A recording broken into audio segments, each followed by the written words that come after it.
Thank you, Mr. Chairman. Mr. Secretary, my district is home to Barksdale Air Force Base, and I had a great meeting a couple weeks ago with Acting Assistant Secretary Oshiba there at the Pentagon to discuss our new entrance road and gate complex that's been in the works for some time at Barksdale.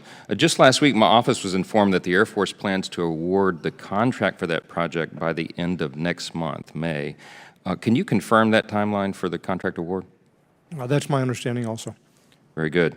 Shifting gears quickly to the F-35 program, it's my understanding that over 10 years ago, the Department and Congress determined that a second engine for the F-35 was costly and unnecessary. But this year's budget, of course, requests nearly $300 million to recreate a second engine program at the expense of F-35 quantities, funds to modernize the current engine and NGAD propulsion. So what changes are driving that push for this second F-35 engine? Congressman, it's not a second F-35 engine. It's a completely new and much improved F-35 engine, potentially. It's a technology that was in very early stages of development when I first saw it in 2010 that has matured fairly well. Offers the opportunity for on the order of 20-25% cost savings or mission range improvement. So it's a substantial improvement and would be a replacement for the current engine, not a second one. There's a over $6 billion, I think, development costs associated with getting that engine completely developed and into production. So we're looking at that. We're funding the development this year, the next increment, but it's going to have to compete in our budget for those resources going forward. But it would be a substantial improvement over the current capability. And what would be the timeline to develop and test and integrate and field that? We're a few years away from having a fully developed engine. There's a substantial development program ahead of us. I guess the question we have is, wouldn't it make more sense to focus investment on the next generation air dominance program rather than drastically modify a fighter program that's already plagued by delays? Well, the ATP engine would offer increased power, which we're going to need as we continue to modernize the F-35.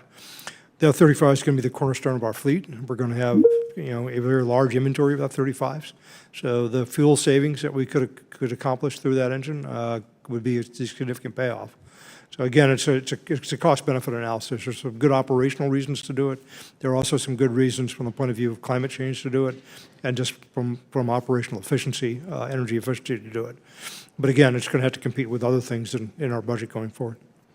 So in addition to the lower F-35 procurement, this year's budget proposes ending the F-15EX procurement at 80 aircraft. There's been some discussion about that today.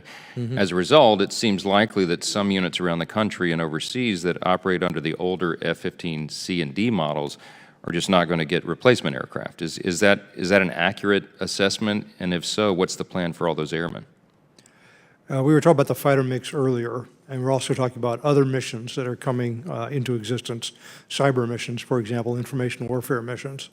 So it's not correct to think about this as a one-for-one replacement that has to happen. The older F-15Cs are going to have to come out of the inventory at some point, but we need to think about it much more broadly than just fighters for fighters. It's a bigger equation than that.